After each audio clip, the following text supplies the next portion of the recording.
All right, welcome back. So the way I got an error here, guys, so I'll need to correct something here. Okay, so first of all, in the producer and in the consumer, there was a typo. That doesn't impact much, but I typed 11 should be level. Just go ahead and fix that, please.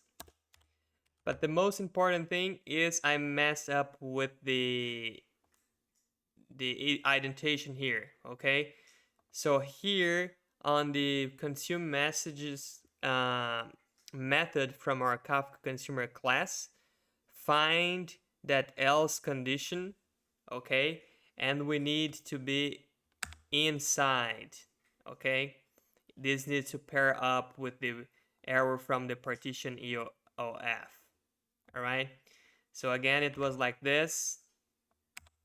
Go ahead and tab it one more, save it. Now, when we spin it up, the consumer, subscribe to the topic, successfully subscribe to the topic, and let's produce some messages.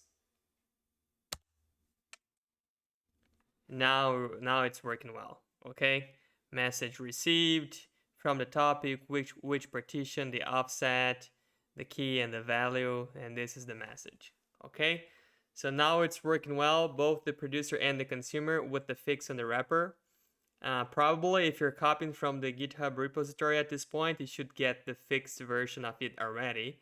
But if you're following along with the videos, now you know what to do. All right? So see you on the next session.